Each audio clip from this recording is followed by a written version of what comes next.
1.7 is a chain rule. So we are going to take the derivative of functions embedded inside of other ones. So what you're going to do is start out by taking the derivative of the outside piece. The outside piece is usually your parentheses. So if you were taking the derivative of your parentheses, it would look like that. Bring your 5 out front, drop your exponent by 1, and we're going to end up leaving the inside function alone. And then you take the derivative of the inside function and multiply it. So when you simplify this, y prime equals 35 7x plus 6 raised to the 4th. On 2, your outside function is the parentheses raised to the 73rd, so drop it out front, drop your exponent by 1, leave the inside function alone. The derivative of the inside is negative 1. Clean it up. Y prime equals negative 73, 18 minus x raised to the 72. 3, first thing we want to do is rewrite y. Y is going to be changed to 4 plus 7x, all raised to the 1/2. So your outside function again is your parentheses to a power. Leave your parentheses alone, drop your exponent by 1. The inside stays the same. Derivative of the inside is 7. Clean it up. Y prime is 7 over 2, and I'm going to go ahead and drop that piece to the bottom. 4 plus 7x raised to the 1/2. Same thing on the next one. Let's change our original y to x squared plus 10 raised to the 1/2. Outside function is the parentheses, so bring the half out front, drop it by 1, leave the inside function alone. Derivative of the inside is 2x. Clean it up. These 2's can cancel. X is on the outside. Drop your entire parentheses down, make it positive. 6, y prime, parentheses, drop it by 1. Inside stays alone. Derivative of the inside. Clean it up. You get negative 104x. Drop this to the bottom. 4x squared minus 13 to the positive 14. 6. I'm going to rewrite y and bring that entire piece up. So now you have a parentheses raised to a power. Y prime, derivative of the parentheses, leave the inside alone, derivative of the inside, clean it up, negative 9 over 3x plus 19 raised to the 4th. 7. Let me read exactly what it says. The position of a particle moving along a coordinate line is s equals square root 33 plus 4t.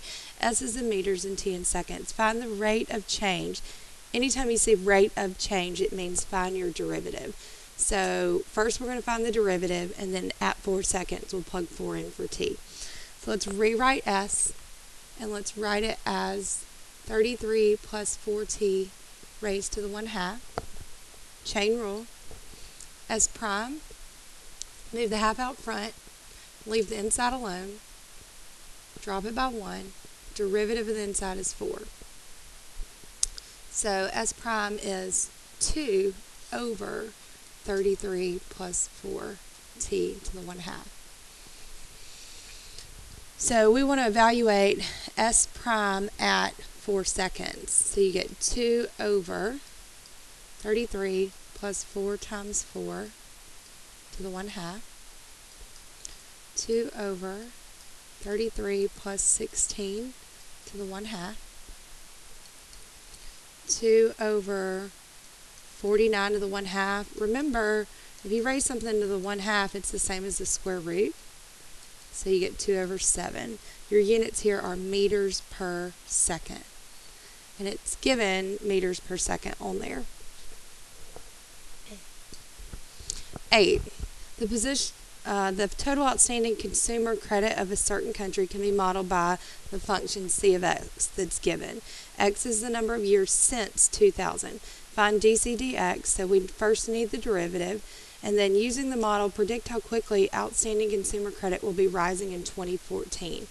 So we'll have to figure out what to plug into the derivative. So first off, derivative. 4 times 0.24 is 0.96. X, drop it by 1. 5.99 times 3 is negative 17.97. Drop it by 1. Plus 50.31 times 2. 100.62x minus 18.14. There's your derivative. How much will it rise in 2014? So in 2014, this was the cost at 2000. So we need, well, they're using x. So we need x to equal 14 because it's years since 2000. So let's plug in 14. You get 0.96, 14 to the third, minus 17.97, 14 squared, plus 100.62 times 14, minus 18.14. I'm going to break it down. That way you know what each piece is if you're having calculator issues. So this piece turns into 2634.24.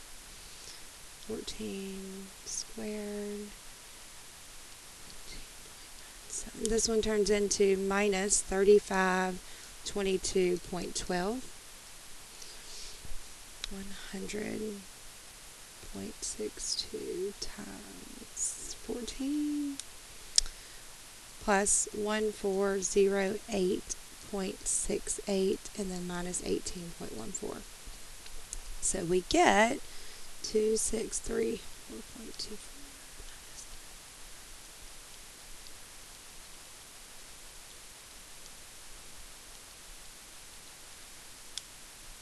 502.66. Your units are already given to you. It's billion.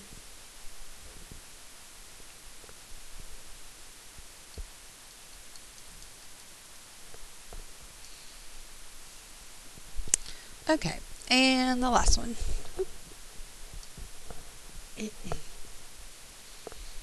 Let me read it. Suppose that the demand function for a product is given by G of P equals 75,000 over P, and the price P is a function of time given by P equals 1.5 T plus 6, where T is in days.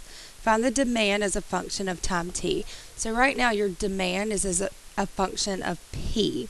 So we want to get it into T. So what I'm going to do is I'm going to take what P equals, plug it in right there. And that'll give you a function in terms of T. So we get 75,000 over 1.5 T plus 6. That's your function. If you want the average rate of change, anytime you see average rate of change, you need a derivative. So let's start out with, I don't want to use a quotient rule.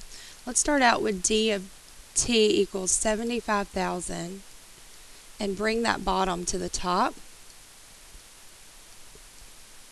And now you can use a chain. So D prime is negative 75,000, 1.5 T plus 6 to the negative 2 times 1.5. Let's see what that gives us. 75. Oops. So you get negative 112,500 over 1.5 T plus 6 quantity squared. That's D prime of T. So it asks for the derivative, average rate of change, at 105 days. So we're going to plug in 105 to the derivative.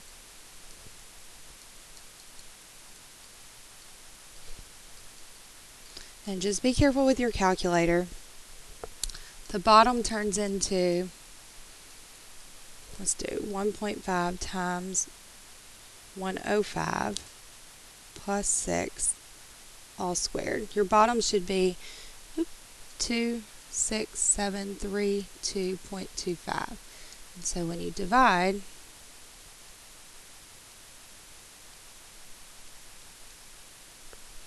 I get, what does it say round to? Round to 3 decimal places. So I'm going to put 4 down, negative 4.2083. So if you're rounding to 3 decimals, this stays down, negative 4.208. Hopefully that helps.